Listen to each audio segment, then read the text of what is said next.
Azusa confidently walks toward her office building. As she makes her way inside, several employees glance at her, recognizing her as someone whose proposals and materials often win awards. At the entrance gate, she scans her ID, but the gate doesn't budge when she tries to walk through. Looking down, she realizes it isn't her ID that she scanned, but a business card for plumbing services. Meanwhile, in the publicity department, Kosuke is stressing over the pile of work waiting to be completed when Azusa enters and heads to her desk. Several coworkers greet her as others continue filing into the office. Once the greetings die down, everyone quickly gets to work. Minori approaches Azusa with a concern since one of the influencers they had contacted for a promotion is no longer available. She asks if Azusa has a solution. Azusa coldly reminds Minori that it's her responsibility to handle that issue, and that she should have come prepared with a proposal rather than asking for ideas. Still, Azusa suggests that if the influencer can't participate, they could use a stand-in, since several other talents are available for the project. She then walks over to Kosuke, handing him the documents she corrected on his behalf so he can forward them to the planning department. Noticing his messy desk, she scolds him, prompting Kosuke to hurriedly clean up. Azusa is soon called over by their boss, Iji. As she heads his way, two coworkers gush about how reliable she is, though Kosuke mutters that Azusa is actually quite scary. The girls reluctantly agree, admitting she could stand to be nicer. When Azusa reaches Iji, he informs her about a new hire who will be joining the department. He wants her to train him. A flicker of uncertainty passes through Azusa's eyes, but Iji reassures her that the newcomer is talented and should adapt quickly. He adds that it would benefit the company if someone as accomplished as Azusa trained him. Azusa smiles at the compliment and accepts the task, though inwardly she laments the situation. She has worked hard to cultivate an aloof and distant image, specifically to avoid being invited to after-work drinking sessions. Unfortunately, Iji seems oblivious to this and continues to believe she gets along well with everyone. The thought makes her even gloomier, though she resolves to remain professional. Before she can dwell on it further, an energetic voice greets the department. Turning, Azusa sees the new hire Yu greet Eiji. Catching her watching him, Yu apologizes for interrupting their conversation. Eiji introduces them, prompting Yu to politely introduce himself to Azusa. Azusa coldly greets Yu back, though inwardly she can't help but gush over how boyish and charming he seems. Still, she refuses to show her emotions, knowing Eiji is entrusting her with the responsibility of teaching Yu everything she knows. Gazing at him, she quietly swears to herself that she'll do her best to train him, despite her poor communication skills. Azusa brings Yu to the merchandising room and explains that the company originally started as a game developer, but has since expanded into other industries such as apparel, real estate, and more. She emphasizes that because the company covers such a wide range of businesses, their department is constantly handling multiple projects at once. She then quickly walks him through the different parts of the building, their desks, the kitchen, the copy machine, the nearest bathroom, and even a free snack area. Feeling accomplished, she believes she's managed to show him everything important. They dive straight into work, but soon Yu hesitantly calls for her attention, embarrassed that he doesn't know what his tasks are for the day. Azusa realizes she got carried away with the tour and completely forgot to explain his actual duties. Regaining her composure, she firmly tells him that he'll be joining her in a business meeting, and that from now, his role is to shadow her and observe. Before they leave, she insists they practice exchanging business cards as it's an essential part of professional etiquette. Azusa attempts to demonstrate, but in trying to force open her card holder, she accidentally spills its entire contents across the floor. Flustered by her own clumsiness, she freezes as Yu quickly gathers the scattered cards and hands them back to her politely. As planned, Azusa and Yu greet their guests at the company entrance and escort them to the meeting room. She asks if it's alright for Yu to join, and he introduces himself smoothly, offering his business card just as she had shown him earlier. She begins her presentation. Outwardly, it appears flawless, but inside she's rattled by Yu's attentive gaze, which makes her even more self-conscious. The meeting proves to be a tough one for her as she spends the entire time battling her nerves. After the meeting, Yu compliments Azusa on how professional she looked, though she feels mentally exhausted. She realizes it's almost lunchtime and wonders if it's proper for her, as the senior, to invite him out. She begins to smile to herself while thinking of a nice restaurant they could go to. Yu notices the smile, but is startled when her expression suddenly shifts into panic. In her inner monologue, Azusa frets about whether inviting him to lunch would be considered harassment. She also worries about appearing cold or unapproachable if she doesn't invite him. Her anxiety spirals further as she worries about what kind of small talk she could manage during the meal. Yu, noticing her troubled look, doesn't comment on it. Flustered, Azusa abruptly announces that she has another meeting and tells him to go ahead with his lunch without her. She hurries off, trying to hide the redness of her face. Once she's put enough distance between them, she slides down against the wall and sighs, wondering how she's supposed to mentor him when her personality makes even simple interactions so difficult. By the end of the day, Yu approaches her to say he's heading home. Azusa acknowledges it, then silently scolds herself for sounding so curt. Before leaving, Yu thanks her for looking out for him, admitting he had been very nervous about his first day. Azusa tells him it's normal for newcomers to make mistakes and reassures him that he can always rely on her. She offers him a few more words of praise before he leaves. As he exits, his other coworkers also stop to chat with him about his first day. That evening, as Azusa walks the dark streets home, she feels guilty. She realizes she spent more time worrying about her own image than focusing on Yu's feelings. She resolves that tomorrow she'll be more attentive and straightforward with him. The next day, Yu's chatting casually with coworkers when Azusa appears, coldly telling them to move out of her way. They immediately make room for her to pass. Azusa sits at her desk, inwardly proud of herself for greeting everyone normally, completely unaware that she actually came across as intimidating.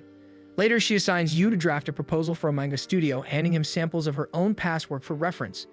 As Yu dives into the task, Azusa vows that today will be the day she finally invites him to lunch. When Yu later asks her to review his work, she points out several mistakes and tells him to revise those sections. Before he can get started, she adds firmly that he should make the revisions after lunch. Azusa decides this is the perfect opportunity to finally invite Yu to lunch, but she doesn't notice he has already stood up to get his food, only to spot him returning to his desk with a cup of instant noodles. She immediately scolds him for eating something so unhealthy, but Yu explains that he's on a budget. Azusa chooses not to argue further and turns away, feeling guilty that she missed her timing and may have sounded too harsh, especially since she didn't know about his financial situation. Yu, however, notices the dejected look on her face. At a diner, Azusa eats her own lunch while feeling inadequate as a mentor. She recalls how her own mentor once brought her to the same restaurant, sharing words of wisdom and encouragement over a meal. The memory only deepens her sense of failure. Her phone ringing pulls her out of her thoughts. She quickly finishes her food before calling Ritsu back.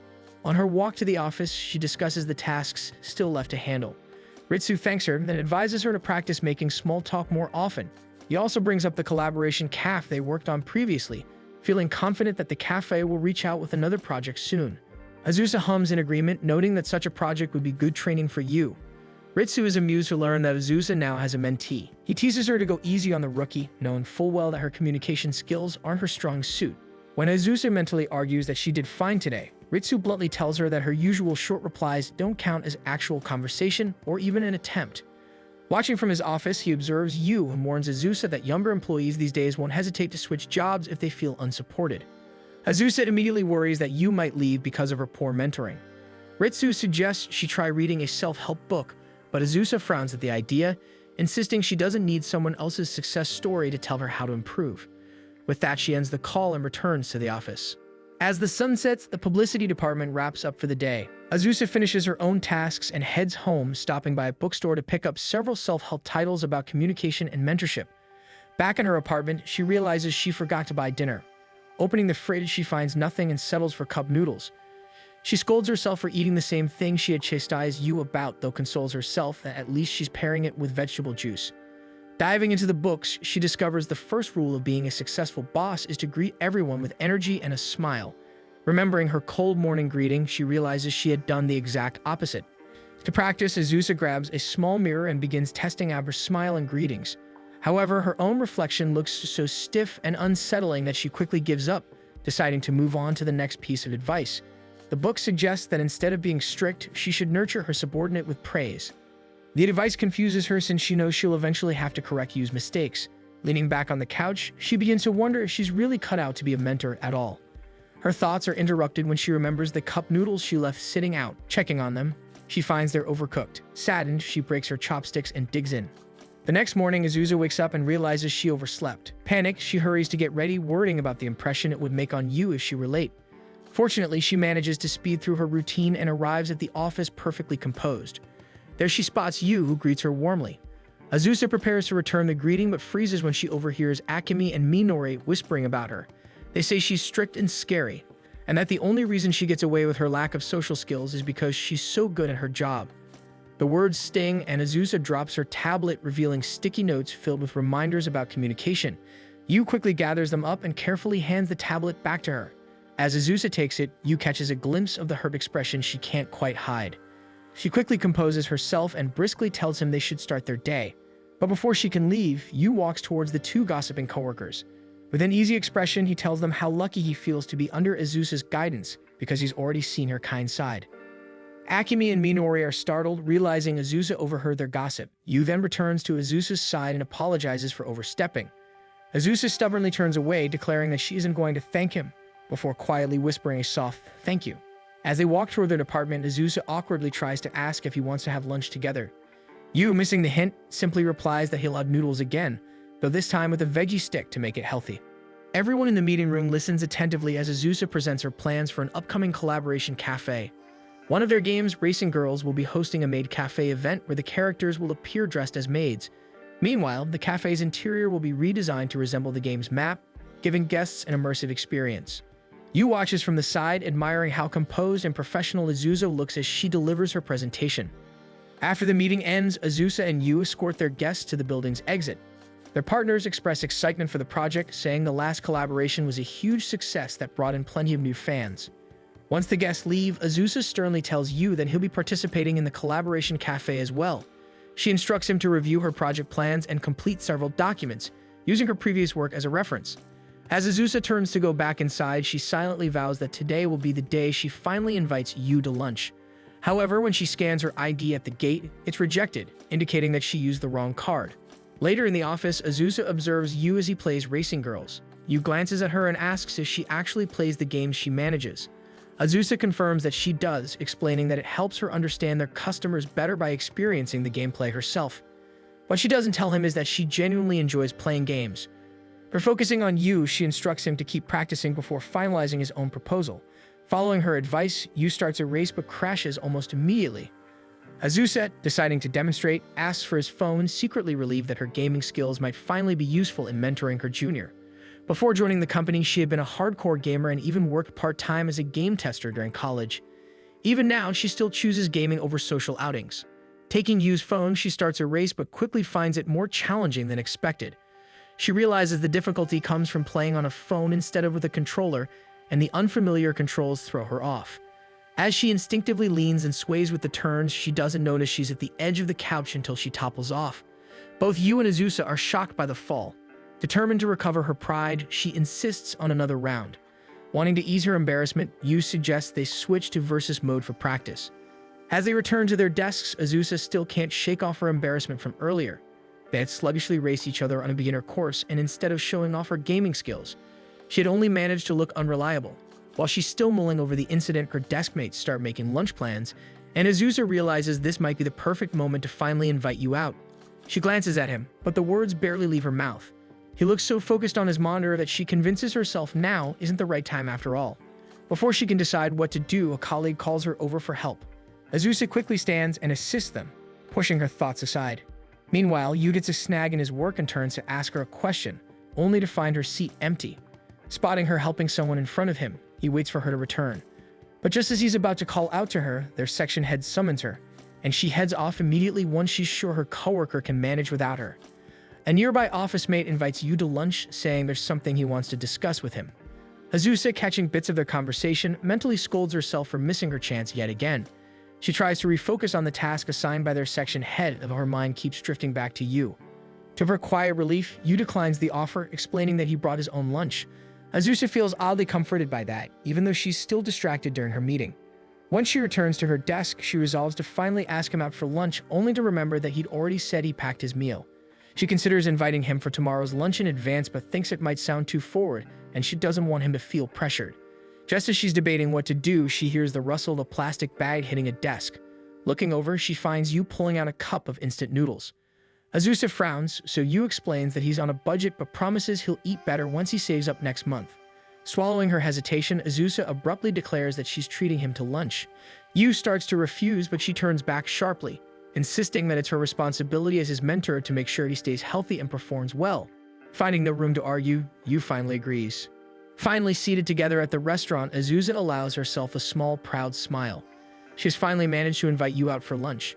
As she waits for their meals, she fondly recalls her own mentor and how she was taught to carry herself properly as a subordinate. Lost in thought, she doesn't notice Yu quietly placing some paper towels and a glass of water in front of her. Simple gestures she had meant to teach him herself.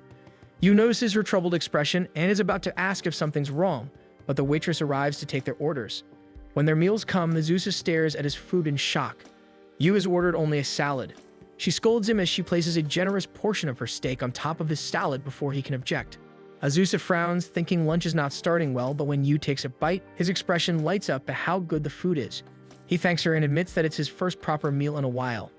Without thinking, she asks why he is on such a tight budget, and immediately regrets it since it seems too personal. Yu hesitates, then admits that he bought an expensive model kit and decided to cut back on his meals because of it. To his surprise, Azusa doesn't seem judgmental at all. Instead, she calmly tells him that it isn't wrong to indulge in the things one loves, but that he shouldn't neglect his health in the process. Yu nods, promising to do better, while Azusa quietly promises herself to stop pulling all-nighters to play new games.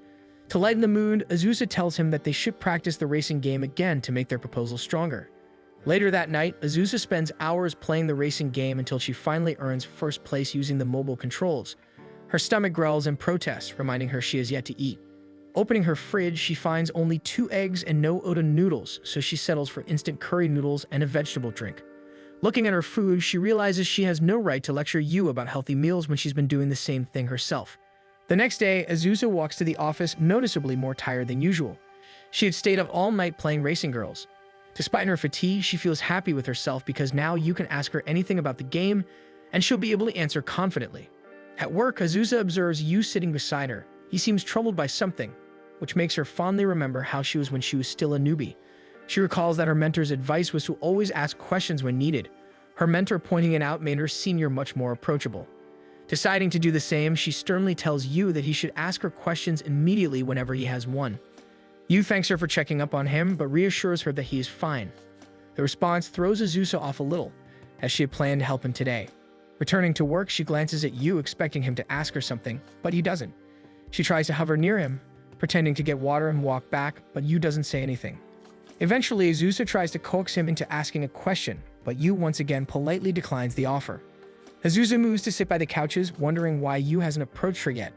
She begins to worry that she may have created an unwelcoming atmosphere and that yesterday's lunch wasn't enough to make her seem approachable. She decides that the solution is simple. All she needs to do is invite him out again today. If she shows how reliable she can be and makes sure he eats properly, he might feel comfortable enough to come to her for help. With her plan in mind, Azusa walks back into the office determined to ask Yu out for lunch. However, she overhears him chatting with their coworkers about lunch plans. Yu agrees to go with them and even suggests inviting Azusa along, but the others dismiss the idea. They tell Yu that Azusa never wants to join them, and that she rarely attends company parties either. Yu looks surprised but still agrees to eat with them. Hearing their footsteps approach the exit, Azusa quickly runs away, hoping they haven't noticed her eavesdropping. Once the elevator doors close, she peeks out from behind the corner, feeling dejected once again for failing to invite him to lunch. Azusa decides to spend her lunch break alone at a nearby park. As she eats a modest meal, she reflects on how quickly Yu has been learning and how capable he already is. The thought worries her because if he keeps picking things up this fast, he might soon find her lessons unnecessary. She also realizes that she hasn't exactly shown him any of her better sides lately. Before she can dwell on it further, her phone rings. It's a call from one of their business partners, and she immediately answers in her usual composed tone. Meanwhile, Yu and his coworkers happen to pass by the park on their way back to the office. Yu spots Azusa on the phone, working diligently even during her break. He pauses to watch her for a moment, quietly impressed, until his coworkers call out to him, and he hurries to catch up. By the end of the day, Azusa notices that Yu is still at his desk. She tries to offer help, but he insists that he only needs to polish the proposal and that everything else is already handled. At the building's exit, Azusa scans her card but hesitates to fully leave the gate. Guilt tugs at her for leaving Yu to work alone, so she turns back toward their department. When she sees him focused on his desk, she suddenly feels shy about interrupting. Trying to sneak in quietly, she's quickly caught by Yu. Flustered, she explains that she came back because she'd forgotten to finish some tasks, then sits down and boots up her computer. Time passes, and Azusa eventually reminds Yu that they should head home since the last train is about to leave. Yu refuses, saying he's nearly done, but thanks her for worrying about him, and tells her she should leave ahead of him. Then, almost shyly, he admits that he finds her proposal inspiring, not just the writing itself, but her entire work ethic. He wants to create something she'll be proud of. When he turns to face her, he's startled to see tears welling in her eyes. He hurriedly offers her tissues, and Azusa tells him that while it's good to work hard, he shouldn't push himself too much. She adds that he's doing really well, even far better than she did when she first started. Yu thanks her for being considerate and for treating him to lunch, admitting that he knows she prefers to eat alone. Panicking, Azusa blurts out that she actually wanted to eat with him, that it wasn't a burden at all. Realizing what she just said, her face turns bright red and she hides her embarrassment by sternly telling him to finish his work. When Yu finally wraps up, Azusa books them a taxi, but the booking process takes so long that Yu falls asleep while waiting. Azusa quietly drapes her coat over him and even ties her scarf around his neck. Yu wakes up startled by how bundled he is, while Azusa just smiles to herself, content as they wait for their ride. Azusa and Yu are invited to discuss plans for an upcoming drinking party since one of their coworkers is about to get married. Azusa feels a pang of dread at the mention of marriage, remembering how her mother has been pressuring her to meet someone lately. Their boss explains that he plans to combine the wedding celebration with Yu's welcome party into one event. He adds that he wants Yu to organize it, saying it will be a good opportunity for him to learn how to entertain guests. He also asks Azusa to guide Yu in choosing a suitable restaurant and finding a gift for the couple. Azusa agrees but inwardly worries. She rarely socializes with her office mates and has no idea where people would want to eat, much less what kind of gift to buy. Once their boss leaves the preparations to them, Azusa, trying to sound confident, declares that they will start planning right away. The two soon find themselves in a luxury goods store. Yu looks around curiously, wondering what kind of gift would be best. Azusa explains that gift giving is an important skill not only in the office but also in learning how to navigate society. As Yu browses through the displays, Azusa secretly pulls out her phone and searches for what would be an appropriate gift. She curses her lack of experience since her introverted nature has led her to skip so many weddings that she can't remember the last one she attended. She even recalls how she's never been invited to recent weddings because she never showed much interest before. Still, she's determined to guide Yu properly, even if she's just as clueless as he is. Her eyes soon land on a shelf filled with mugs. One particular set catches her attention, a pair of couple mugs with adorable cat designs. Yu notices the faint sparkle in her eyes as she picks one up for a closer look. Curious, he approaches and asks if she thinks the mugs would make a good gift. His sudden proximity startles Azusa, causing her to fumble and drop one of the mugs, which shatters on the floor. Yu immediately apologizes for startling her, but Azusa insists it isn't his fault. When a sales lady comes over to check, Azusa can't help putting herself down over her usual clumsiness. She tries to insist on paying for the broken mug, but Yu asks if they have another pair available since he'd like to buy them. Azusa protests, saying she should at least pay for them. But Yu simply explains that he liked the design and intends to use them himself. Before she can argue further, he's already at the counter paying for the set. Azusa feels defeated and vows to find the perfect present for the couple. Searching through her phone, she prides herself on her research skills, honed through years of obsessing over games. After Yu completes his purchase, she confidently announces that he should follow her since she's already thought of the perfect gift. Once they finish shopping, they stop for coffee. Yu thanks Azusa for the wonderful idea of getting the couple a pair of towels, saying he hopes they'll enjoy how soft they are. He then adds that he's surprised Azusa takes her coffee black. Putting on a confident air, Azusa explains that adding anything to coffee dilutes its original flavor. Yu looks impressed but admits he prefers his coffee with a little sugar. He takes a sip and Azusa glances at his cup longingly, wondering why she had to sound so pretentious. She recalls her mentor always drinking black coffee in front of her and hoped to imitate her sophistication. Convincing herself that coffee is just meant to keep her awake, Azusa takes a sip but immediately screams as the bitterness overwhelms her. Yu, noticing her reaction, offers to get cream or sugar, to which she quickly replies that he should bring both. After adjusting her drink, her mood brightens until she realizes she just embarrassed herself in front of her junior. Trying to recover her composure, Azusa shifts the topic, saying they should move on to the next task, reserving a venue for the party. With the celebration scheduled just before Golden Week, she worries most places might already be fully booked. They take out their phones to look up good restaurants. As Yu talks about possible venues, Azusa finds herself distracted, quietly observing him instead. Rather than focusing on his suggestions, she starts wondering if Yu likes to drink and begins thinking about the little things she's learned about him so far. Noticing her gaze, Yu tries to get her attention, but Azusa abruptly asks if he enjoys drinking. Yu admits he isn't really into alcohol. Azusa claps her hands in delight, happy to find they share the same sentiment.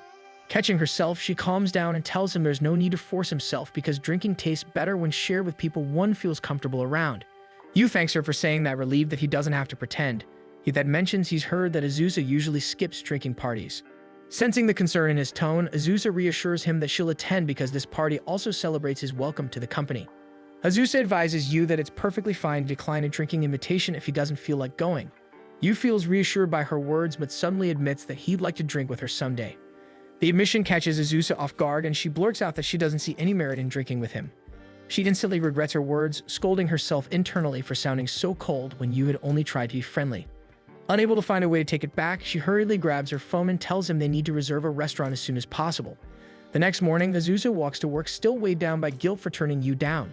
When she arrives at her desk, she notices the cat-patterned mug placed beside her computer. She asks Yu about it, and he nervously explains that he only really needs one mug.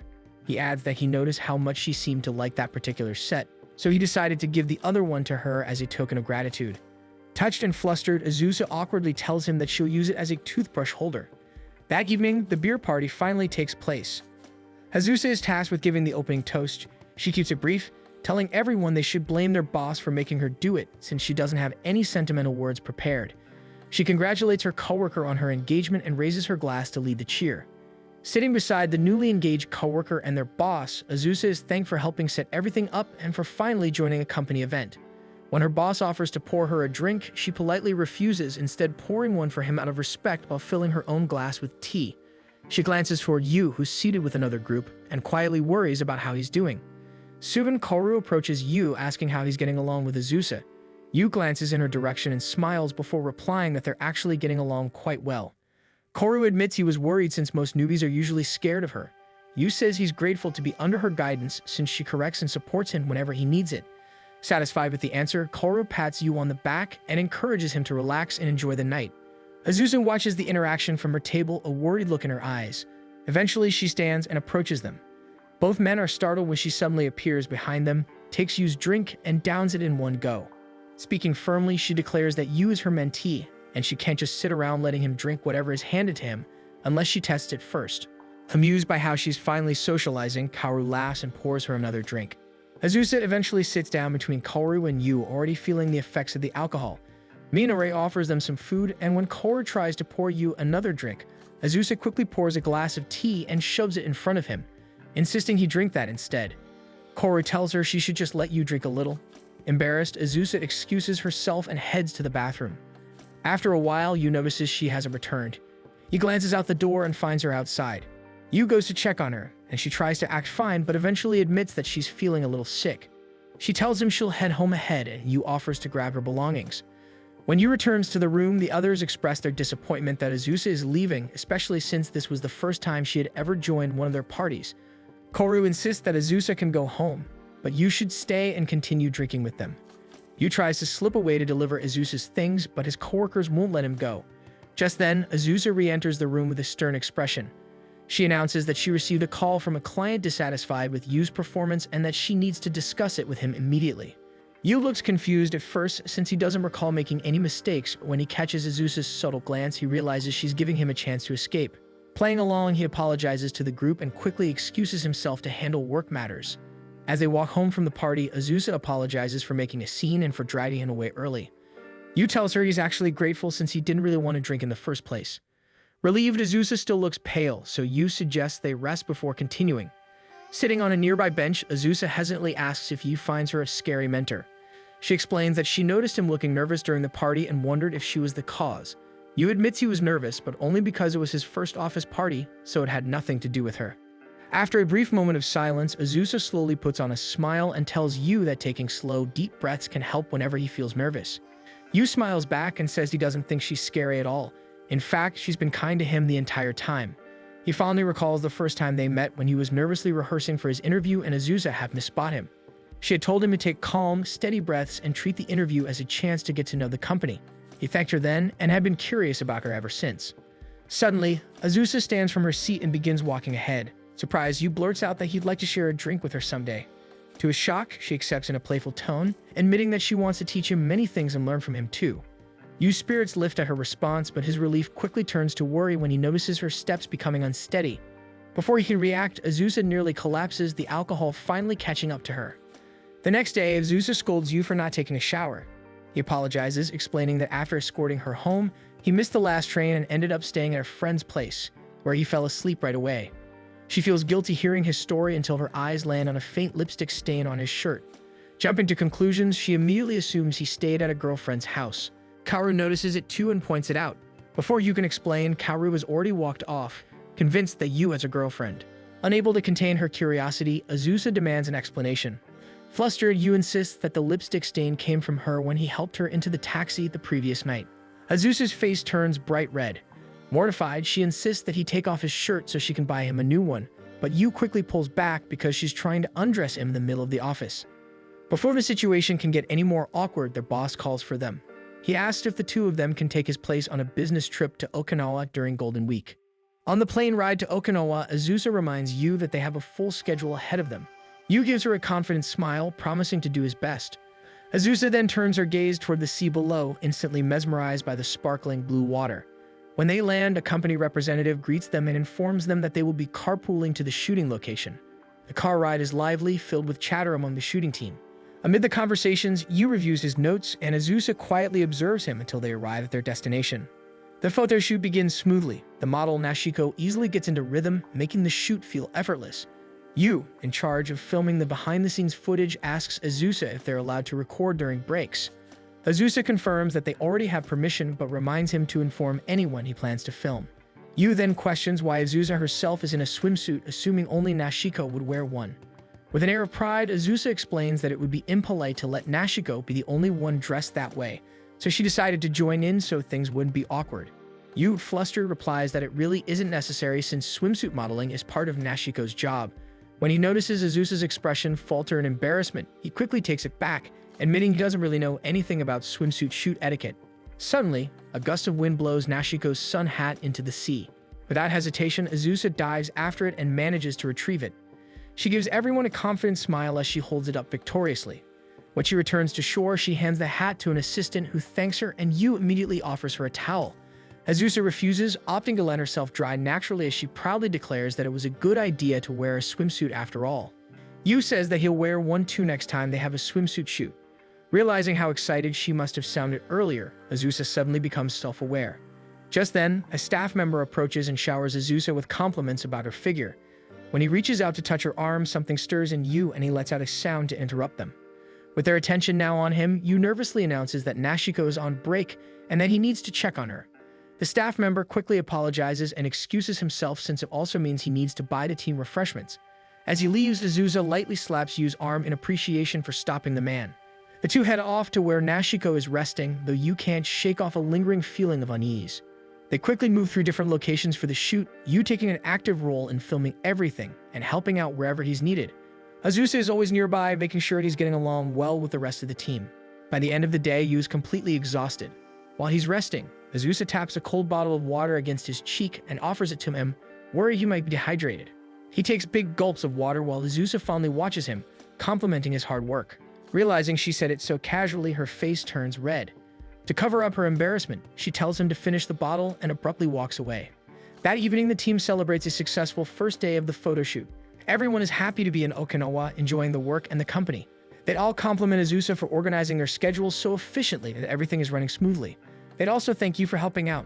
Suddenly, the stage comes alive as performers whistle to grab everyone's attention. Traditional music begins to fill the air, and the performers invite everyone to join the dance. The performers instruct the men to do the rock movement while the women do the paper. The team gets fired up and decides to join in, coaxing both Yu and Azusa to dance as well. Azusa grows nervous and tries to refuse, too shy to say she doesn't know how. Yu encourages her and immediately starts dancing to the rhythm, though his steps are completely offbeat, making him look silly. Feeling guilty for hesitating when her junior is being so brave, Azusa swallows her shyness and joins in. Yu beams when he sees her dancing beside him. Soon, the entire team is up and moving to the music. Even Azusa overcomes her initial nervousness and smiles brightly with everyone. You can't help but notice how beautiful she looks when she smiles at him. Later that night, back at the hotel, Yu collapses on his bed, confused about his feelings toward Azusa. A sudden doorbell rings, and when he opens the door, he finds her standing there. Azusa hands him a few creams, pointing out that he's badly sunburned. Yu looks down at his skin and realizes he forgot to apply sunscreen. Azusa reprimands him, reminding him that since they're doing PR for a sunscreen brand, he has to show the client he's actually using it. Yu's expression falls and Azusa softens her tone, explaining that Okinawa's rays are stronger than usual regardless of the season. Recognizing her attempt to comfort him, Yu smiles and promises to apply sunscreen tomorrow. The next day, the shoot takes place in a field. Everyone on the team is in high spirits since it looks like another day of smooth sailing. Azusa notices how strong the sunlight is, but the shoot continues as planned. Unlike yesterday's beach-inspired setup, today's theme focuses on Okinawa's notable city sites. They even visit a shrine where Nashiko is asked to draw a fortune. After reviewing the shrine shots, they head back to the beach to discuss the rest of their plans. Since it's the last day, everyone thanks each other for their hard work. Azusa announces that with everything finished, the team is free to enjoy the rest of the afternoon. The group cheers at the news since they finally have time to explore Okinawa. Azusa, however, feels unsure. She wants to invite Yu to go sightseeing with her but worries it might come off as bossy or that he might prefer to spend his free time alone. Meanwhile, Yu wonders what Azusa plans to do. One of the staff members suddenly suggests that they all go sightseeing together as a group. The idea catches both Yu and Azusa by surprise, though the rest of the team eagerly agrees. As everyone waits for their response, Azusa starts to panic. She's already exhausted from socializing yesterday and earlier today and isn't sure she can keep it up for the rest of the afternoon. Still, she tries to convince herself she can manage since they'll be heading home soon anyway. Noticing her unease, Yu interrupts before she can agree. He says he'd rather use their free time to prepare ideas for their upcoming collab cafe. Azusa immediately latches onto the excuse to work, relieved to avoid further socializing, and the team decides to split up. Once they're alone, Azusa admits that Yu really saved her back there and asks which cafe he wants to visit first. Yu quickly looks up options on his phone, but there are too many choices. Azusa leans over to take a look and easily picks a spot for them to start with. They visit a cozy cafe with a traditional aesthetic where tea is served in clay cups.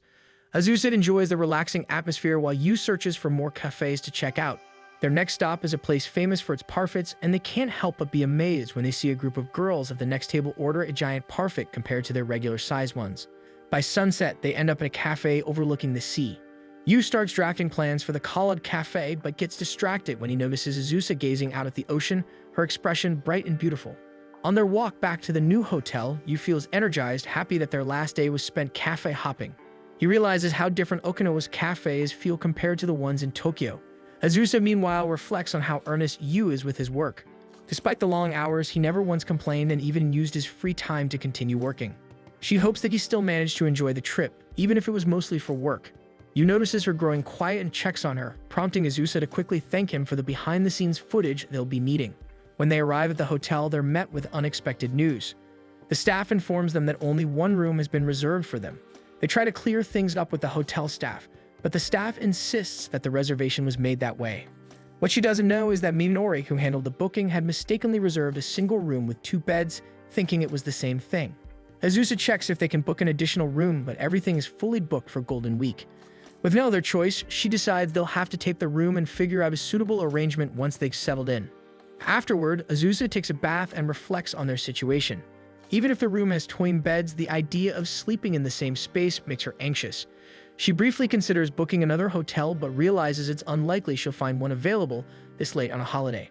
She sighs, thinking about how she always seems to attract this kind of bad luck. During another work trip, she once had to share a room with her mentor Kanzaki. Though she was nervous then too, Kanzaki had lightened the mood by ordering cake and charging it to the company as compensation for the booking mistake. Wondering what she could do for Yu to make things more comfortable, she leaves the bathroom and heads back to the room. She notices Yu isn't in the living room. Instead, he's packing up some of his things. Yu informs Azusa that he'll spend the evening at a nearby manga cafe so she can have the room to herself. As he's about to leave, Azusa stops him, insisting that these things happen and that she's fine sharing a room with him. She adds that something similar had happened to her before. Yu hesitates, still uneasy about the idea. Azusa explains that she once had to share a room with her mentor, someone she greatly admired, and that it turned out fine. She admits that they even had fun, though she tells Yu that he doesn't have to force himself to enjoy himself. Even so, Yu insists that it might be better if he just leaves. With his hand already on the doorknob, Azusa suddenly appears beside him, holding out her phone with a racing game on the screen as she challenges him to a rematch. Yu stares at her momentarily stunned before Azusa teases him for being scared to lose. Laughing, Yu decides to stay and accepts the challenge, reminding her that she didn't win a single round the last time they played. Soon the living room is scattered with snacks as the two play round after round. Azusa struggles with the mobile controls as usual, accusing Yu of cheating whenever his car speeds toward the finish line. Yu realizes she isn't using any of her turbo boost and points it out, showing her how to use them. Instead of getting frustrated, Azusa thanks him, grinning as she declares that she'll definitely beat him now. Her enthusiasm makes Yu blush, which she mistakes for another sunburn. She teases him for forgetting sunscreen again, and Yu quickly excuses himself to buy more drinks. At the vending machine, Yu takes a deep breath, trying to make sense of his feelings. The thought of Azusa sharing a room with her mentor leaves a strange ache in his chest. He realizes he feels jealous because Azusa looks up to someone. When he returns, he finds Azusa fast asleep on the bed, clutching her phone tightly. Smiling softly, he considers sleeping, but she suddenly stirs awake, complaining that he took too long. She insists she won't sleep until she finally beats him. Yu smiles and gives in, playing with her throughout the evening. The next morning, they nearly miss their flight home, rushing to the airport with their bags in hand. Despite barely sleeping, Yu feels refreshed. The trip gave him plenty of ideas for their Khalad cafe, and more than that, he genuinely had fun.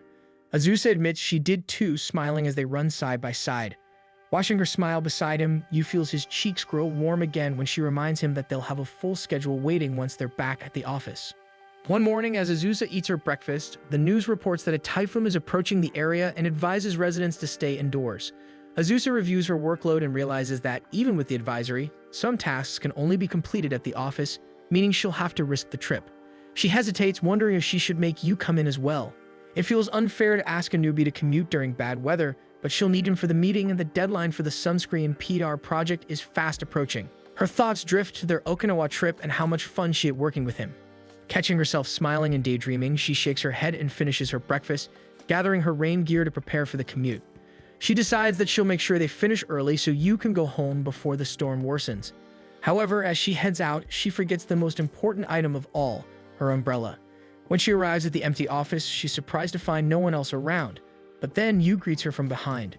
Startled, Azusa turns around and quickly hides her nervousness by instructing him that they should work quickly so they don't get caught in the worst of the typhoon. As the two settle into work, Azusa notices how different the office feels when it's just the two of them. The silence between them is comfortable, but makes her oddly self-conscious.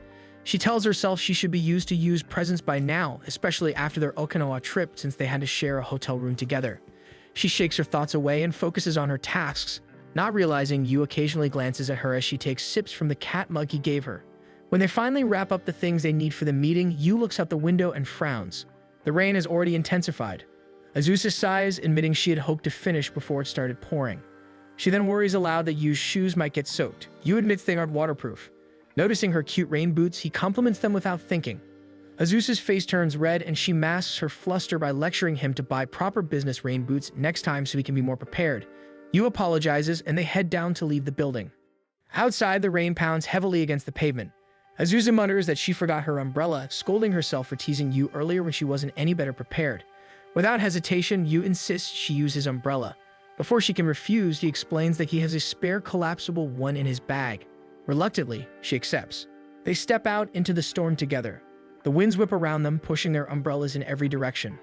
Azusa manages better since Yu gave her the sturdier umbrella, but when she looks back, she sees him struggling with his smaller umbrella bending under the pressure. Azusa insists that Yu use the sturdier umbrella while she takes the smaller one, but Yu stubbornly refuses and walks ahead even as his umbrella keeps folding into him. Azusa moves closer, holding her umbrella out to cover them both, saying it would cause trouble for their clients if he arrived at the meeting soaked. Yu smiles at her kindness and offers to hold the umbrella for both of them, accidentally taking her hand in the process, which makes Azusa nervous. As they trudge through the rain together, Azusa notices that Yu still positions the umbrella to shield her more than himself, allowing his shoulder to get soaked in the rain. Up close, she can't help but realize how much taller he is since it is the first time they've had to be so near each other. When they reach the client's office, the clients apologize for asking them to come in during such a storm. Azusa remains composed and thanks them for making time to meet. She eagerly presents the merchandise samples for the upcoming Khalad Cafe and lets Yu discuss the items in detail. Aside from the products, Yu explains the cafe menu and how they plan to incorporate the latest racetracks that will be released in the next update. Azusa watches him closely and notes how well he handles everything as usual. She silently scolds herself for forgetting her umbrella and needing to rely on him. Determined to make it up to him, she decides to finish work early so Yu can head home ahead of time. After the meeting, they rush back to the office, Azusa with an umbrella she had just bought. Despite having umbrellas, they both still end up drenched. Azusa immediately throws a towel over his head and starts drying his hair. They both smile as she fusses over him, and Azusa is reminded of her family's cat as she does. They head back to their floor, and she then tells him to hang up his jacket so it can dry, and Yu offers to get her a coffee. As he leaves, Azusa notices he simply draped his jacket over his desk and worries it'll wrinkle if left like that. She picks it up, surprised at how large it is, and wonders how people are supposed to hang something that big properly. When Yu returns with their coffee, he finds Azusa wearing and playing with his coat. He doesn't interrupt, quietly finding the sight adorable because of how big the coat fits on her. She eventually notices that she's been caught, and her face turns red from embarrassment. To seem professional, she tries to play it off by simply thanking him for the coffee and not even mentioning what she was doing. As the hours pass, Azusa remarks that the storm might be reaching Kanto earlier than expected. She takes bites of her sandwich as she catches Yu lost in thought as he observes the rain from their window. She teases that he might actually be excited about the typhoon. Yu admits that he's feeling a bit restless because of the storm, and Azusa tells him that he'll stop feeling that way once he's worked longer. Right now, he's still just a kid. Yu seizes the moment to tease her, asking if that means she's also a kid since she was just playing with his suit. Azusa chokes on her sandwich and insists that there are simply times when she wants to be childish. A flash of lightning and a loud crash of thunder make Azusa flinch, and she quickly moves away from the window to an area in her office where she cannot see the lightning. Yu notices that she might be scared of lightning and thunder and reassures her that lightning would most likely hit a lightning rod since they're in the business district. Azusa tries to calm herself, but another rumble of thunder still makes her uneasy despite no longer seeing the lightning. To distract her, Yu suggests they play a word game. She agrees, and when Yu quickly messes up, she begins to laugh. When she calms down, Yu points out that the lightning has already passed, and Azusa feels calm and determined enough to finish work. As the day draws to a close, the rain starts to pick up again. She advises Yu to head home early before the trains stop running. Yu hesitates, realizing Azusa plans to stay behind. She admits that she will since there are still tasks she can only do in the office, and she wants to finish them now since she'll be working from home tomorrow. Instead of leaving, Yu offers to help so she can go home sooner. Touched by his thoughtfulness, Azusa asks him to retrieve some documents from the sales department while she attends an online meeting. She tells him to just leave the papers on her desk afterward and head home directly. As she moves to another room for the meeting, she can't help but think about how kind Yu is. Down in the sales department, Yu finds Sukahara, a senior from his school. Seeing him there, Sukahara decides to have some small talk with Yu. Sukahara complains about all his deadlines today and asks Yu if he can give him some of his tasks so he can head home earlier. Meanwhile, Azusa finishes her meeting and notices how late it's gotten. The wind outside sounds much stronger now, and she wonders if the trains are still running. When she returns to her desk, she's surprised to find Yu still there.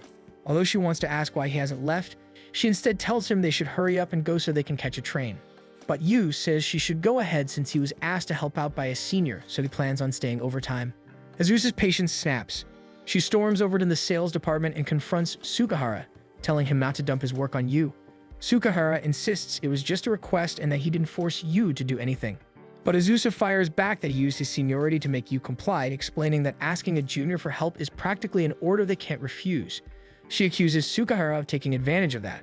Azusa firmly tells Sukahara that she will not tolerate her junior working overtime in such bad weather and orders him to do his own work.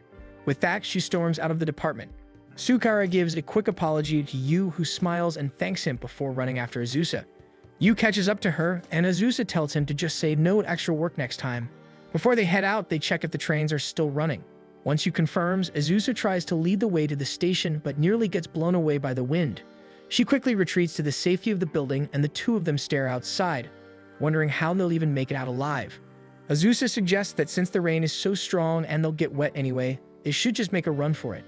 Yu, however, suggests they share an umbrella instead. He insists that it's safer than running, reasoning that at least they'll have some cover if anything flies toward them. Trying to convince her, he adds that in times like this, being a man can be useful since he's strong enough not to be blown away and can keep the umbrella steady for them both. He realizes his words sound weird and emphasizes that he really just meant strength and nothing else. Azusa finds herself agreeing, and just like before, she ends up walking very close to Yu. His words make her realize that even if he's her junior, he's still a man, and that thought makes her nervous. At the same time, she can't help but notice how reliable he is even outside of work. Yu glances at her to check if she's doing okay and admits that the umbrella isn't really helping much. Azusa insists that it is helping. She then admits that the reason she wanted to run earlier was that she was scared of missing the train. Yu laughs at her honesty before quickly apologizing. Suddenly, a strong gust of wind nearly rips the umbrella from Yu's hand. He leans it closer toward Azusa to keep her from getting wet. Azusa starts to protest, but Yu suggests she move closer so he can shield them both better. Nervously, she steps closer until they're side by side beneath the umbrella, walking together through the storm. Azusa asks if Yu can still walk properly, and he says he's fine, which makes her smile. Luckily, they both manage to catch the train and are surprised to find that they actually take the same line home. Azusa usually ends work later than Yu, so he's never had the chance to ride with her before. They make polite small talk to fill the awkward silence, and soon enough, the train stops at Azusa's station. Before she leaves, Yu hands her his umbrella since it's sturdier and mentions that he lives close to his own stop. Azusa smiles and accepts the umbrella, also handing him a small pack before stepping off the train. She thanks him for the work he did that day and watches as he bows politely just before the train starts moving again. When she arrives home, Azusa hangs Yu's umbrella beside her own, adjusting it so they're close together. She feels a quiet relief knowing she won't have to face the storm tomorrow, though part of her isn't sure how she'll face Yu either. Meanwhile, Yu arrives home and begins drying his hair with the towel Azusa had given him. As he does, he wonders if he should buy some nice-smelling fabric softener to wash it with. Azusa rehearses her lines on the way to work, planning to ask Yu out for drinks as a thank you for lending her his umbrella. But as she nears her department, she spots Yu talking with Miho, whom she hasn't met before. She slows her steps and listens in on their conversation, a strange feeling of jealousy stirring inside her. The moment she realizes it, she shakes it off and tells herself she should be happy for Yu. Mentally, she cheers him on instead. As she listens longer, she overhears them talking about fireworks. Assuming the event is happening soon, she decides to postpone inviting Yu out for drinks and starts to walk away. However, she freezes when she hears Akemi and Minori suddenly butt into the conversation, asking if they can join Yu and Miho to watch the fireworks. Irritation rises in her because she finds it rude that her coworkers would interrupt Yu's conversation just to invite themselves. The more she listens, the more she feels that Akemi and Minori are overstepping their bounds. Seeing Yu and Miho politely struggle to refuse their seniors, Azusa finally decides to step in. She walks up and announces that she'll be joining them as well. Her unexpected declaration makes Akemi and Minori instantly back down, nervously excusing themselves and leaving the group alone. Azusa is secretly relieved that her reputation as an unapproachable senior still works in her favor. Turning back to Yu and Miho, she quickly clarifies that she doesn't actually plan on joining them and that Yu should enjoy the festival with Miho. When she sees their confused expressions, she realizes perhaps she completely misread the situation. Maybe they had wanted to go with their seniors after all. But before she can correct herself, both Yu and Miho invite her to join them to watch the fireworks. The three of them head to the break room to talk. Miho introduces herself as a new hire from the Public Relations Department. Azusa introduces herself as well, and Miho cheerfully says it feels like they already know each other since she's heard so much about Azusa. Flustered, Yu tries to change the topic, suggesting that they should finalize their festival plans so Azusa can return to work. Miho pulls out her phone and shows Azusa that she won seated tickets for the fireworks festival, explaining that all 6 new hires plan to go together. Azusa pales at the thought since it means she'll have to mingle with 6 of her juniors, which sounds painfully awkward for her as a senior. She tries to decline politely and suggests that they all enjoy themselves without her, but Miho insists she join since she's always wanted to talk to her. Yu tries to subtly help Azusa out of the situation, but Miho doesn't catch his hints, leaving Azusa trapped in an invitation she doesn't know how to refuse. That evening, Azusa thinks about the upcoming festival and what she should wear. She knows most people wear yukatas, but she has no idea what looks nice. Then she remembers that her mother had bought her 1 year ago that she never got to wear. She calls her mother, whose cheerful voice immediately fills her ears. They exchange a few words before Azusa brings up the yukata. Her mother gets excited and assumes Azusa needs it for a date. Flustered, Azusa quickly corrects her, explaining that she's only going with coworkers from the office. Her mother sends her a photo of the yukata, and Azusa pales at the sight since it's overly childish. She decides against wearing it, but her mother insists on sending her some accessories and even a bit of money so she can buy a new one. Azusa tries to argue that she can buy her own, which makes her mother laugh, realizing Azusa probably has plenty saved since all she does is work and stay home playing games. At the yukata shop, Azusa feels overwhelmed by the sheer number of choices. A sales lady approaches and offers to help, but Azusa stiffly declines. The woman politely steps back, and Azusa silently apologizes in her head, knowing she was only doing her job. As she browses, she spots a yukata pattern with turtles and for a moment thinks of Yu. She quickly shakes the thought away and decides to buy the yukata displayed on the mannequin instead. Back home, she watches tutorial videos and tries to put the yukata on herself, but no matter how many times she adjusts it, it still looks wrong. After nearly an hour, she admits defeat and realizes she'll need help. The next day at work, Azusa discreetly heads to the Public Relations Department and signals Miho that she wants to talk. Miho initially assumes Azusa plans to back out of joining the group, but Azusa surprises her by saying she's planning to wear a yukata. Miho's eyes light up as she had wanted to wear one too, but was afraid she'd stand out. Knowing Azusa will wear one gives her the confidence to do the same. Realizing she got carried away, Miho reins herself in and lets Azusa continue. Azusa asks how Miho plans to wear hers, and Miho explains that some salons offer dressing services by appointment, though she's just planning to follow video tutorials instead. As Miho continues to chatter excitedly, Azusa decides it would be safer to book a salon to help her with the yukata. After their talk, Miho happens to spot Yu in the hallway. With a teasing grin, she tells him to look forward to seeing Azusa in a yukata.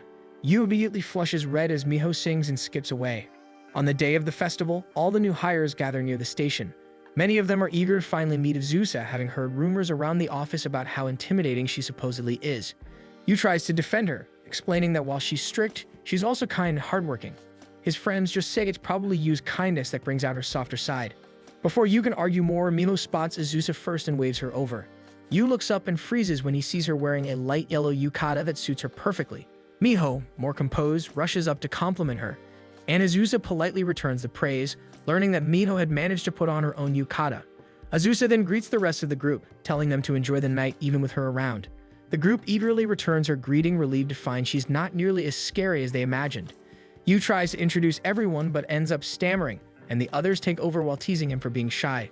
Azusa simply smiles at their energy. As they make their way toward the festival grounds, Miho suggests buying snacks since there's still time before the fireworks. With so many stalls around, the group decides to split into two groups. Azusa joins Yu and Miho's team. She feels a bit guilty about being looked after, but decides to go along with them since she is clueless in this setting. When Yu asks what she wants to eat, she admits she's craving cold noodles. Yu and Miho start suggesting other festival foods, listing popular Japanese snacks. Azusa agrees to go with their choices, happy to try something new, and hands them her wallet to pay. Yu and Miho both refuse at first, but she insists, reasoning that festival stalls can be expensive. They give in, and Azusa smiles triumphantly as they head off to buy food. They return with freshly made takoyaki. Miho suggests eating them while they're still hot, and she and Yu pop the steaming pieces into their mouths, skillfully cooling them as they chew. Azusa tries to follow their lead, but the takoyaki burns her mouth. They quickly buy Azusa some shaved ice, and the cool sweetness instantly soothes her burnt tongue. Yu apologizes for encouraging her to eat it while the takoyaki was still hot. The three of them end up standing in a corner, enjoying their food as the festival buzzes around them. Yu wonders aloud why festival food always tastes better than normal food. He says he often eats yakisoba at home, but somehow the ones at festivals always taste special. Miho teases that it's probably because he's comparing them to instant yakisoba. She turns to Azusa and reveals that Yu spent most of his training period on a tight budget because he kept buying plastic model kits. Azusa tells her she already knows. She watches as Yu and Miho continue to banter, and for the first time she notices how relaxed Yu seems. It feels different seeing a side of him that doesn't show up at work. After finishing their food, they spot a shooting game booth and decide to try their luck. Azusa says she'll just watch, but Miho and Yu both insist on winning her a prize. Her eyes drift toward a small turtle plush sitting on the shelf. Standing behind them, Azusa watches as they try to win the plushie. For a moment, she is touched by how kind they both are, but a pang of guilt settles in her chest. She worries that they might just be humoring her because she's their senior. Her feet move before she can think, and she quietly walks away, deciding she'll meet them later at the fireworks spot and pretend she got lost. As she wanders, the strap of her sandal suddenly snaps. She looks around and realizes she's strayed into a part of town she doesn't recognize. Reaching for her phone, she groans when she realizes that she forgot to charge it. She sits on a nearby bench watching groups of friends pass by in laughter. She tells herself she's used to being alone. She always has been since school. But for some reason, the thought of missing the fireworks with Yu makes her chest ache in a way she can't explain. Her thoughts are interrupted when Miho finds her. She notices the broken sandal and the dead phone and immediately calls Yu to tell him she's found Azusa. Turning back, she gently smiles and says that Yu is really worried about her. Azusa apologizes for ruining the evening, but Miho waves it off. She says it's actually nice getting a chance to talk to her. Azusa looks puzzled, unsure why someone would be happy about that. Miho explains that Yu talks about her all the time. Miho admits she's also heard the rumors from other departments about Azusa being scary and overly strict, but knowing Yu is not the type to lie or exaggerate. Azusa blushes slightly, muttering for Miho to stop flattering her. Miho just smiles kindly, seeing a softer side of her senior. Before they can say more, Yu's voice calls out in the distance. They both look up to see him, worry written all over his face. He looks like he's about to scold them, but Miho quickly reassures him that Azusa is fine and says they should hurry before the fireworks start. Azusa tells them to go ahead since her sandal broke. Yu is searching for a fix on his phone. He borrows a coin from her wallet and, using his handkerchief and the coin, manages to repair the strap just enough to walk on. Both Azusa and Miho are impressed by how clever the fix is. Azusa tests it out and smiles when it holds. They start hurrying toward the viewing spot, but Miho walks ahead, grabbing Azusa's hand to pull her along. Yu scolds her for rushing too fast and struggles to keep up. Seeing this, Azusa reaches back and grabs Yu's hand, urging him not to get separated. He feels his face heat up as their hands touch. When they finally reach the paid area for ticket holders, Miho runs off to buy drinks. Azusa suddenly realizes she's still holding Yu's hand and quickly lets go. Yu apologizes for snapping at her earlier out of worry. Before either of them can say more, the first firework lights up the sky. They both gaze toward the sky, amazed at how pretty the fireworks are from their spot. Azusa gazes up at the dazzling lights and wonders quietly how their relationship would be if they weren't senior and junior. One day, as Yu photocopies documents, he sees Azusa through the glass doors of one of the meeting rooms. She tries to tell him to get her phone from her desk, but her gestures only confuse Yu.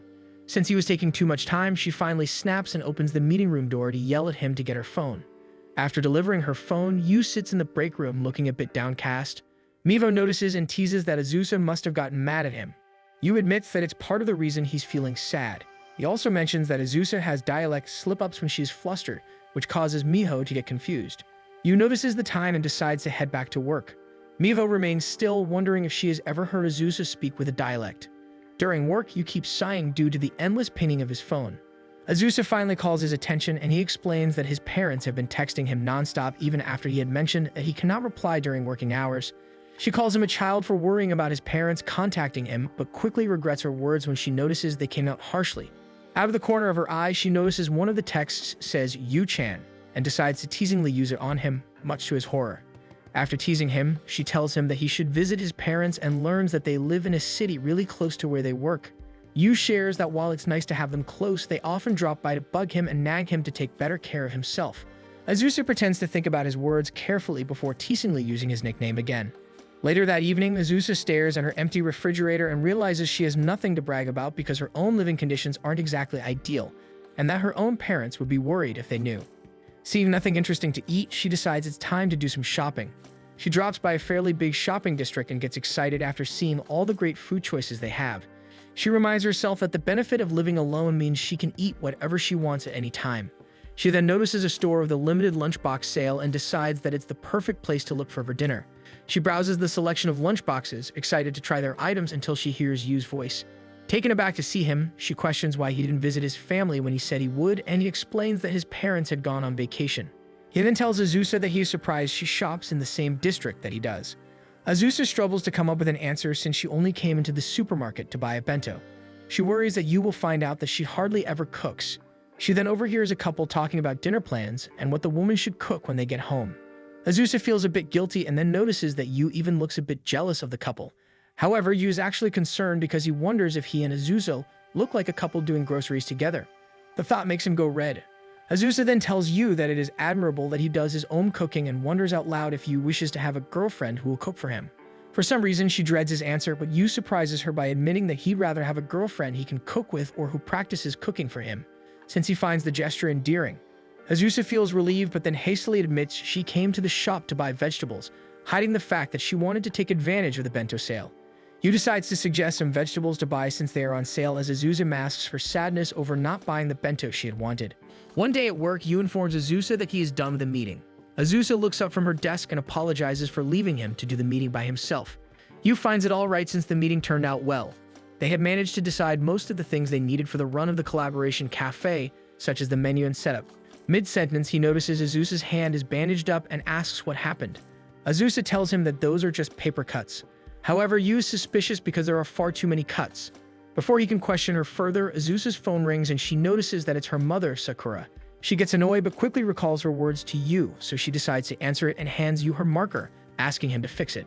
As she answers her phone and leaves the room for privacy, Yu wonders what exactly he needs to fix. Sakura tells her that she's been trying to get in touch with her for ages before expressing her excitement over their neighbor's newborn baby. Sakura begins to chatter about several random topics, making Azusa feel herself get annoyed and angrily reminding Sakura not to call during workdays. Sakura apologizes and then gets to the point of the call. She asks Azusa if she is seeing someone because she found it odd that Azusa had wanted a picture of the yukata the other day. However, she tells Azusa that if she isn't dating, then that is also okay.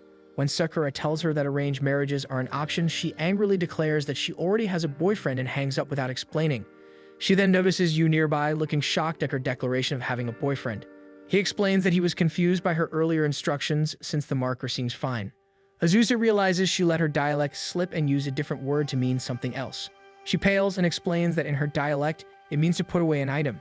Yu reassures her that it's fine and that he sometimes studies her dialect, making Azusa realize that she might have been using her dialect a lot in the office. She worries that she might have sounded rude to a lot of people when she had worked so hard to speak in standard Japanese.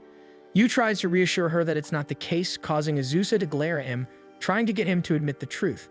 He apologizes and admits that it had happened a few times. Azusa tells him that she'll be relying on him to tell her if he doesn't understand something.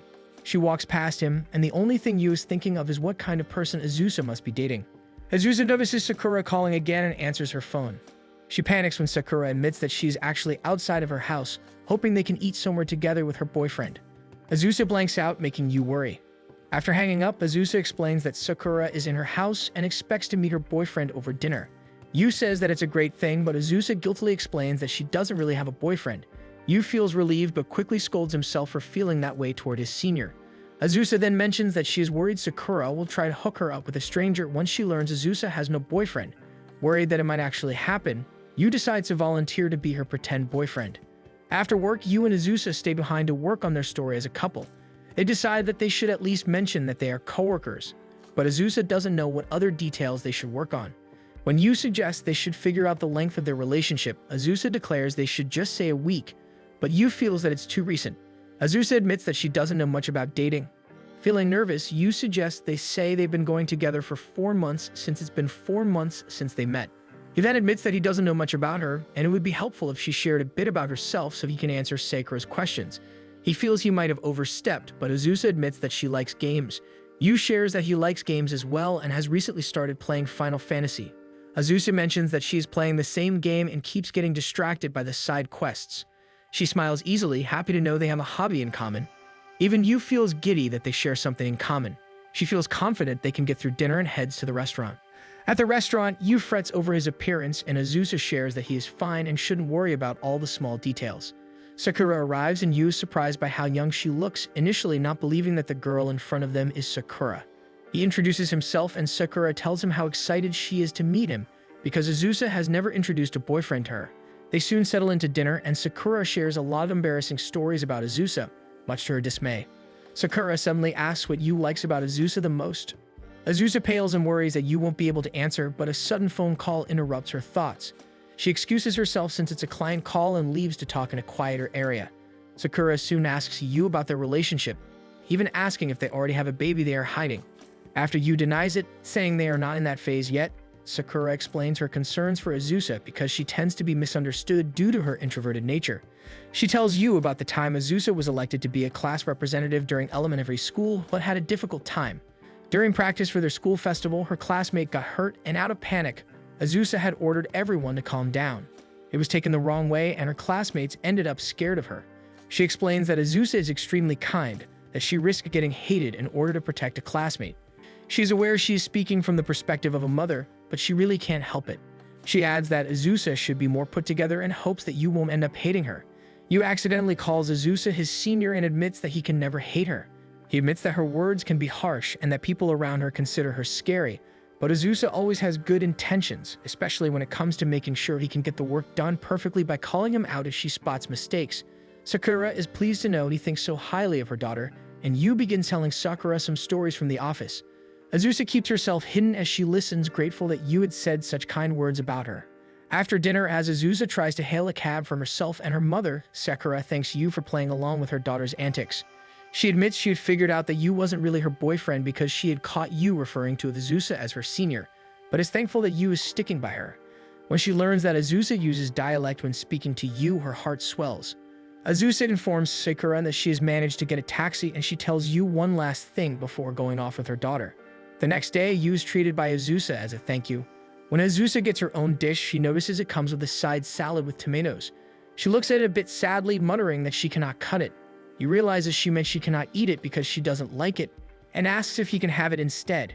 When Azusa asks if he likes tomato, he explains that it's just normal to him, but he has a decent grasp of her accent now that he got the hint she doesn't like it. Azusa reddens that Yu had studied her accent and asks Yu what he had talked about with Sakura. Yu struggles to come up with an answer because Sakura had mentioned that Azusa trusts and is comfortable with him because her accent slits with him. Instead of telling her, he smiles and shares that it's a secret, which irritates Azusa. At the evening before the opening of the cafe, Yu proudly shows Azusa one of the displays he's commissioned. It's a mock-up of one of the vehicles in the game. Azusa compliments him and checks out more items on the list. She notices the merchandise hasn't arrived yet, and Yu informs her that they are scheduled to arrive first thing tomorrow morning. She worries a bit but decides to push it away for now. Her attention then goes to the posters and the costumes. Azusa immediately loves the costumes and begins to wonder if Yu is into girls who wear those kinds of maid outfits. Yu notices her staring, so Azusa covers up her thoughts by saying that she's looking forward to tomorrow. The next morning, Miho catches Azusa just about to leave the office. They greet each other, and Miho learns that Azusa is about to head out to see the cafe. She notes that Azusa seems excited, which makes Azusa flustered. Miho asks if she can tag along, reassuring her that she can use the field day as content for the company's newsletter. On the walk to the cafe, Azusa informs Miho about what Yu has been working on. She seems proud of Yu, and Miho is quick to point it out. Azusa tries to cover up her excitement again, saying she wants to see the fruits of Yu's hard labor. Miho tells her that Yu is very lucky to be under a mentor like her, and that Yu has been oozing happiness for the past few days. With the cafe already within sight, it noticed there is already a long line waiting to be let in. Azusa goes to the back of the cafe, and Miho notices that everyone, including them, is very early. Azusa knows it's because you need to download something before the cafe opening to receive bonuses, and she also wants to take part in the event for the free in-game items. Again, she masks her eagerness from Miho by stating she needs to be early to support Yu in case something goes wrong. Miho smiles knowingly at her as they enter through the back of the cafe. They are shocked to see Yu apologizing to the store manager. They immediately help Yu put up the merchandise that had just arrived. Apparently, they are a little behind since the items were supposed to arrive much earlier. Miho wants to argue because none of this is Yu's fault, but Azusa corrects her and states that Yu had scheduled things too tightly and should have foreseen this kind of thing. Yu immediately apologizes to her, but Azusa also apologizes to him for not advising him properly. She urges them to continue working on the display due to time constraints. As they begin to work again, Azusa scolds herself for not bringing up the issue yesterday. As they are almost done, the store manager suddenly approaches them and informs them that 3 of the staff have decided not to show up, so they are short on servers. While he can call other employees to cover for them, he doubts they will arrive in time for opening. Azusa informs him that she can call the event partners for backup, and they decide to continue with their work. Azusa looks at their progress and realizes that they can finish the display on time, but worries about the missing servers. Yu hurriedly goes to Miho and informs her that the extra help can arrive in the afternoon. He notices Azusa is missing and was hoping to bring up the matter to her. Miho recalls that she had gone off somewhere not too long ago. Yu panics and worries that Azusa has left because she is furious with him, but Azusa scolds him from behind for taking too much time moping instead of actually working. Yu is shocked to hear her voice but relieved that she is still here. When he turns, he is surprised to see Azusa in the maid outfit for the cafe. Azusa tells him that she will help cover for the lack of staff as a means to redeem herself for her earlier mistakes. She then tells Yu to stop brooding and uses energy to work instead. She turns around to scold herself, aware that she might have sounded too harsh again. She decides to do something to amend her harshness and pulls on Yu's tie so she can reach his head to pat it. Miho playfully shouts over that the way Azusa patted Yu's head isn't the right way to encourage people. The cafe opens with big energy. The maids greet the guests and lead them to their tables. Azusa tries her hand at serving, and her first guest orders an omelette over rice. The guest waits for Azusa to write on it with ketchup. Though embarrassed, she does so since it is part of the duties, but it ends up really awkward and she accidentally covers the entire dish with ketchup. She apologizes and promises to bring out a new one, but the guest smiles at her antics and says that he actually loves ketchup. Next, Azusa is asked to play a game with a couple so they can get the chance to win a clear folder with characters on it. The couple wins, and Azusa offers them to choose their folders, and they are both extremely happy with their prizes. However, as Azusa continues to work, she makes more and more mistakes around the cafe. She feels tired, and she soon notices Miho, who has also changed into a costume to help out. She notices how effortlessly Miho can interact with guests and how she even seems to fit in perfectly. She moves to work in another area until one of the maids asks for a favor. Later, Miho and Yu stop for a break. Miho expresses that she's grateful that the help from their partners has finally arrived. Yu apologizes for having her work, but Miho claims that she's actually having fun. Yu then expresses that he worries Azusa is pushing herself. He mentions that he had noticed how robotic and nervous she is every time she goes over to serve a table. Miho notices that Yu is really down about the situation and tells him that Azusa probably wants him to rely on her a little more. Miho shares that Azusa even approached her for advice on how to handle him, which to her is a clear sign that Azusa cherishes Yu. Yu is surprised since Azusa has never mentioned anything, and Miho insists that Azusa probably couldn't bring herself to talk about some things with him. Suddenly, their attention is diverted to the commotion on the cafe floor. At the stage, some of the maids begin a performance around the mock-up to the theme of the game. Among the maids, Azusa struggles to keep up with the energy and smiles. Yu and Miho quickly go near the stage to see, and Miho immediately notices that Azusa is having a hard time keeping up with the rest of the maids, so she immediately cuts in and begins dancing even if her steps are completely different from everyone else. This somehow puts Azusa at ease as she nervously goes back to the spotlight and begins dancing with Miho and the others. As the crowd begins to clap in time with the music, Azusa can't help but let her gaze wander to the crowd. She notices Yu in the crowd and she begins to feel a little more embarrassed than usual. By the end of the performance, she is back next to the mock-up, but still tries to wave and smile at the crowd as the girls in the number. By sunset, Azusa tries to get people to visit them by offering flyers, but no one seems to mind her. Yu suddenly calls out to her and hands her a drink and a towel. He tells Azusa to rest back in the cafe since the stand-in employees have already arrived, so she doesn't really need to work as much anymore. Azusa accuses him of thinking she cannot work in customer service. When she sees Yu visibly panic, she smirks and tries to prove that she can attract customers. However, everyone keeps ignoring her. She and Yu then notice the other girls inviting people to the cafe, and to their surprise, the girls actually manage to get people to take their flyers. Azusa can't help but feel like she's been beaten by the pros. Yu suggests they leave the rest to the other maids and that they should take a break. Behind the cafe, Azusa mopes that maids are amazing and Yu agrees with her. She then mentions how Miho effortlessly got into character today while she struggled to do the same. Yu immediately notices how her tone dropped and tries to insist that Azusa contributed so much to the success of the cafe. He adds that he and Miho are also motivated to work even harder when Azusa is around. Azusa takes it to mean that they feel pressured by her presence. Yu struggles to think of a reply to her interpretation.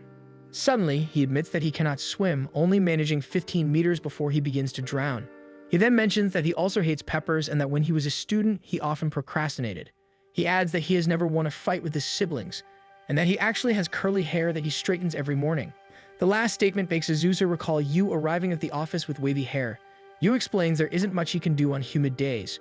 Azusa smiles and thanks him for saying all those things because it makes him seem more human and closer to her. She then declares that they have rested enough and that she needs to go back and work as a maid to make up for all the trouble they caused the cafe. However, she feels there won't be much demand for her. This makes Yu blurt out that there is, but he then goes quiet as soon as he lets the words slip. Azusa thinks this is another attempt to make her feel better about how bad she is at being a maid. Back inside the cafe, it's as busy as ever since all the tables are full. Yu and Azusa notice that Miho is having trouble with a customer. A guest has been trying to get Miho to pose for him, but Miho can't seem to get the right pose. Azusa takes this as the guest harassing Miho, so she angrily marches up to them. She unknowingly does the pose the man wants as she asks what the man is even doing to Miho. As Yu panics, the man suddenly becomes very happy, explaining that Azusa is doing the right pose and even thanks her for it. Azusa is confused since the man suddenly became so happy. He asks for a parfait and a game with Azusa, hoping that she'll bring the same angry energy that she did. Azusa is still confused by his sudden happiness, but decides to follow the man's requests. Nearing nightfall, almost all the extra help has arrived and the store manager thanks Yu and Azusa for the help. He even compliments Azusa for giving them top-tier service. Azusa and Yu enter the break room and express their relief that the first day managed to end smoothly. Before Azusa makes a move to change, she decides to ask Yu about her last customer and why he seems so happy with her service. Yu points to a standee of a character that resembles Azusa's outfit, expression, and aura. Azusa smiles and mimics the pose, asking if the resemblance is clear. Yu blushes and admits that it is, but states that Azusa has always seemed like the master instead of the maid. Azusa demands an explanation, so Yu tells her that since Azusa is his senior and always looking after him, it is very difficult for him to imagine her calling other people master. Azusa looks at him confused and points out that part of being a maid is to look out for people. Yu realizes she has a point. Miho suddenly appears in the break room and declares that today was a huge success and that the three of them should celebrate with drinks. She pushes Azusa to get dressed so they can go to the bar before it gets too busy, and Azusa calls Yu master and urges him to hurry and get ready as well. Yu blushes and Azusa becomes too embarrassed by her words that she rushes out. Thanks for watching. Make sure to subscribe so you don't miss new episodes every week.